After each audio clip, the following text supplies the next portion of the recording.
I Hi everyone, happy Monday. We are here again for another live, and let me just introduce myself. My name is Luisa. I'm coming from San Francisco, and I'm a mom of two, a healthcare worker, and a proud digital business owner.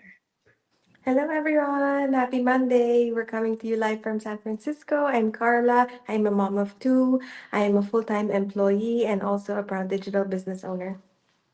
Good afternoon, everyone. My name is Candy. A mother of two kids, a full-time employee, and a proud digital business owner.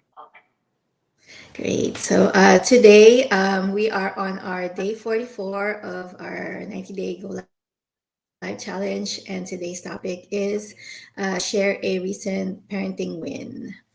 So maraming challenges being a parent and also joys like with what we talked about yesterday. And one of the wins that I remember that na proud din ako dun sa anak ko is yung kasi she had a hard time sleeping alone in her room. So she's already 8 years old. And then when she was seven, like last year, we told her na she should start learning how to sleep in her room by herself.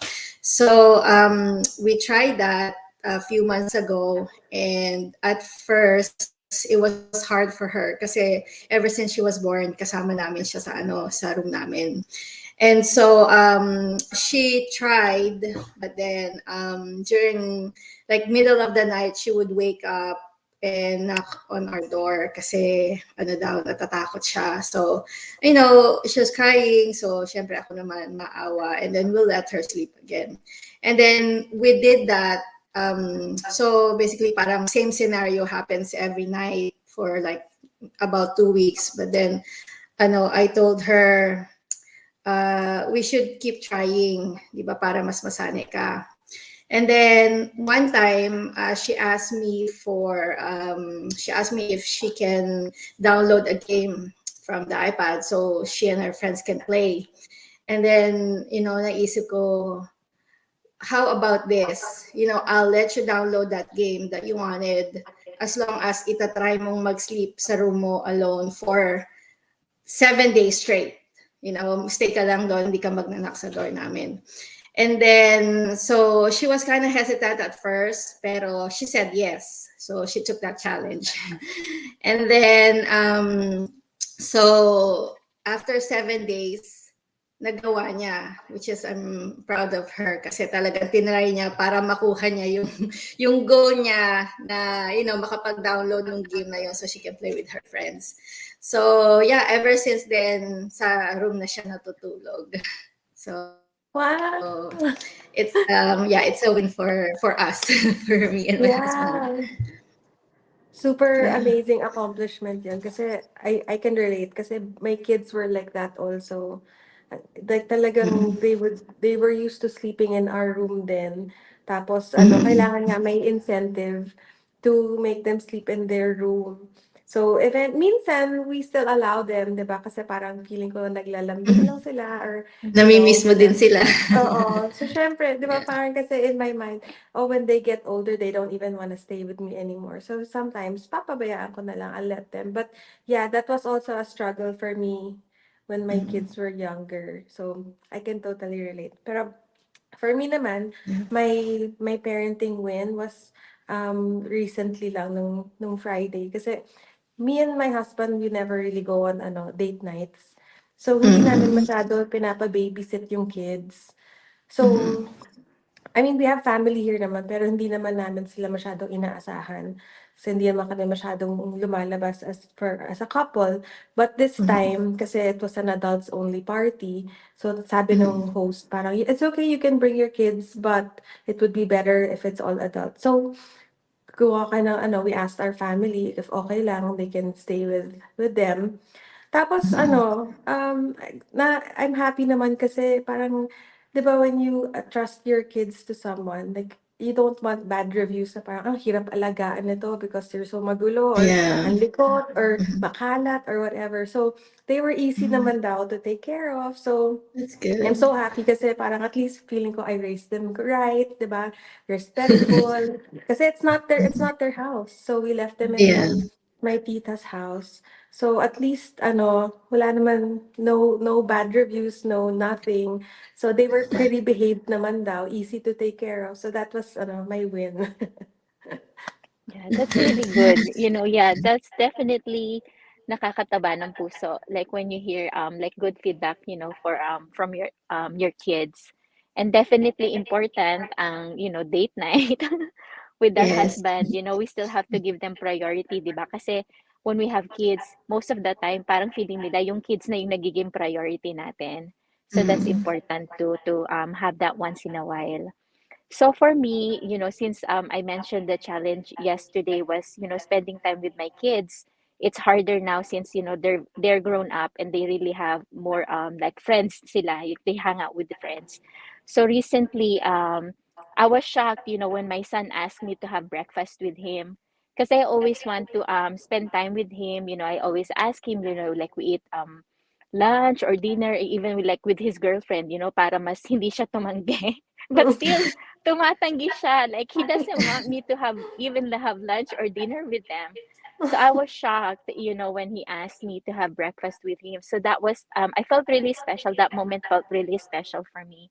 So for me, that is a win. Just reminded me the importance of just being present. With your kid.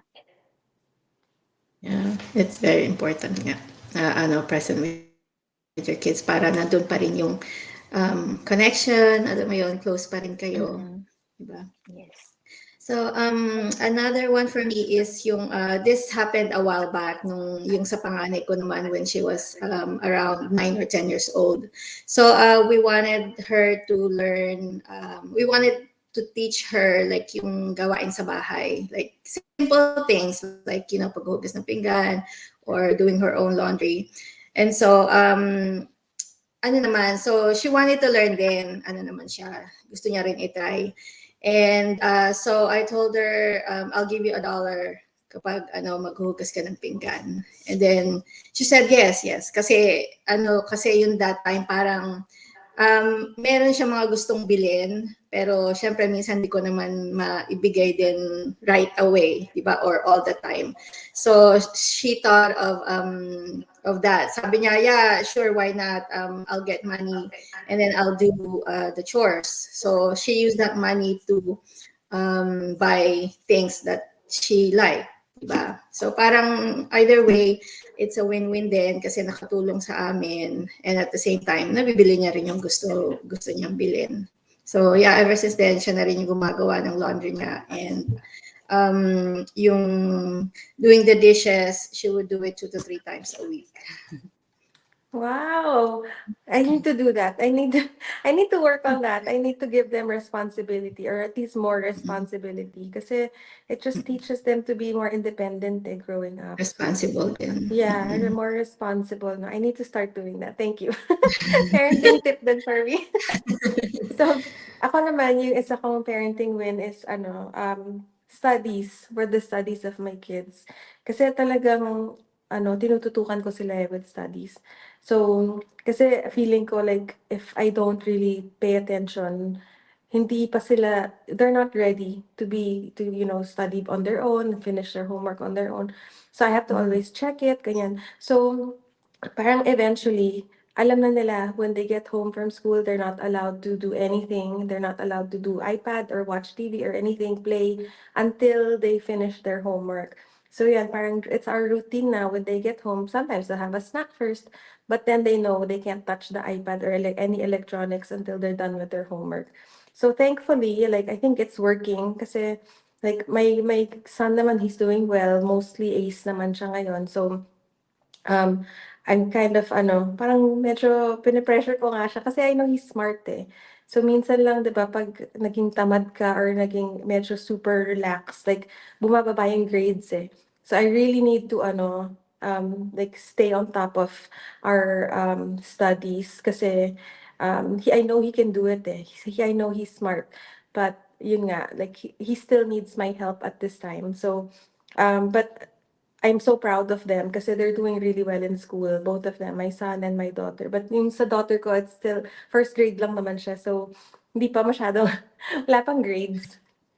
But I mean, we had our parent-teacher conference like a few weeks ago, and good naman yung reviews niya, so I'm not super worried about her. Pero yung sa son ko nga, mas may kailangan may kami, may work, we have work to do with him. Yeah.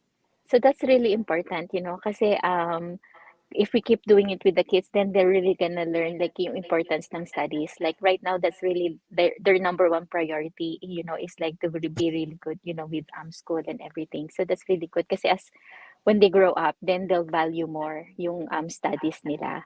So Mm-mm. for me, yun naman sa daughter ko, like I'm just so proud, like seeing her dedication, for her job. She works full time and she studies full time as well.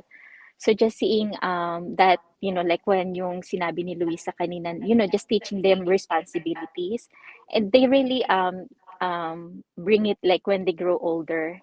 So I think that's really important that we teach them when they're young, para paglaki nila talagang they become responsible.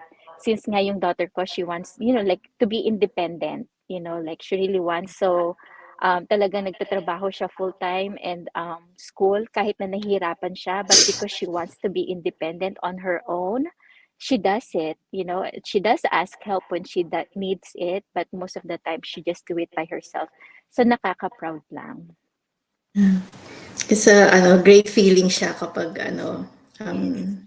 nagagawa nila yun, or syempre para sa atin din, not just Mm-hmm. for them. So Yeah, so to add on lang, so I keep mhm, telling my kids, I'm not always gonna be there to do Mm-hmm. things for you. Kasi when they go to college, right? Like I'm not gonna be Yes. there. I'm not gonna review them for tests or exams, or I'm Mm-hmm. not gonna do their mhm, laundry for them, diba? So they have Yeah. to learn these things. So Mm-hmm. minsan nahihirapan sila at now, diba? Kasi it's new. But Mm-hmm. eventually it will be better for them. It'll be good for them to learn how to be independent. Yes. yeah. Para at least din yung mind mo knowing na kaya nila pag Yeah, nandiyan na sila sa exactly. college, di ba? Exactly. So, we're gonna move on with chapter 2. This is gonna be the final part of chapter 2 of the Think and Grow Rich book. The title is Desire Outwits Mother Nature. So just a recap. I mean, for me, I think this it still talks about burning desire, basically. And the first part of the story talks about how the author's son was born without ears, and the child might be deaf or mute for life. And then for him, in his mind, he's very sure that his son would be able to hear and speak, and that there must be a way to achieve that, diba? And then he also knew that he had to find a way para mangyari yun. And because of his desire, he's really willing to do that. And so he tried different things, and he would create stories to help him develop his imagination. Kasi na ano niya na figure out niya na parang he likes bedtime stories. So through bedtime stories, develop. He would try to help him by, developing his imagination, and also the desire also is still there, and to hear, to be normal just like other kids. And after doing all those, he noticed that his child's hearing is improving, and gradually. And he thought to himself that, the son's fate also in him became a big part of that. And so the desire that desire back up with faith contributed to him hearing and having that faith in him. So Yeah, I think this was a really, really good story because it really teaches us, the readers, that your desire is super important. Like it really pushes you to do better things. So in this case, of course, it's your own kid, diba? So you worry about your kid. Like you really want what's best for your kid. You don't want him or her to grow up different and feeling different from any other kid. So again, this young author, he was saying in the story that he didn't even put his kid in a special school for the deaf. He put his kid in regular school because he really believes that he can do it. So because of his faith in his kid and his desire for him to want to be more normal, he was able to do it. So because he kept telling stories about how, I mean, kind of what we learned earlier with our book, with in the magic book, about like positive thinking, the law of attraction. So he was really like teaching the child like you are special, like you're but like, even if you have a disability, you are still special and you can do great things. So I guess like yung kid, he believed, he grew up believing in that, diba? So eventually in the story, like I guess may yung someone invented something for him to be able to hear, and he was able to help out a lot of other people in the long run because he was an advocate for that. Yeah. Yeah, so definitely, yung story na to, it's very inspiring. It's kind of, it ties into, to what we're talking about, just like with parenting, like it really starts with us to really develop, our child, like help them grow to be a better person. Like yung dad really turn the child's challenges into his strengths.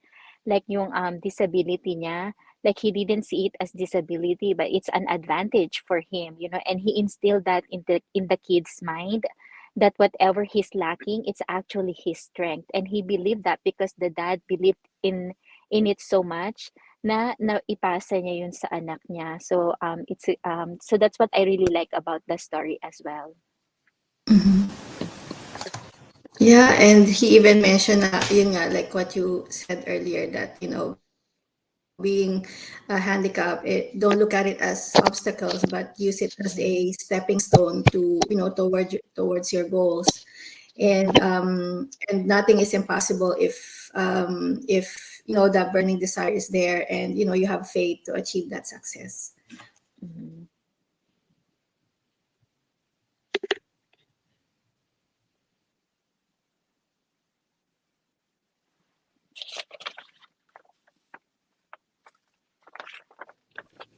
Okay. Also, it's this is a good example of persistence and determination.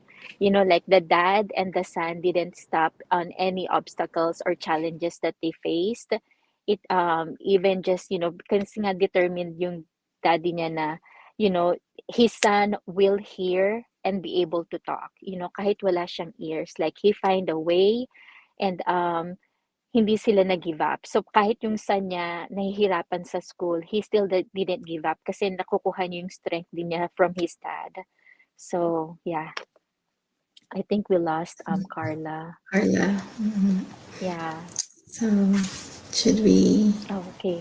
Oh, end she's it? here. I'm so sorry, may tumawag sa That's akin. It's okay. okay. Yeah. So anything else to add, Carla? No, no. So there you have it. This ends our day 44 of our 90-day challenge. We'll see you back again tomorrow. And thank you so much for supporting us. And have a great day. Bye. Bye. Thank you. Bye.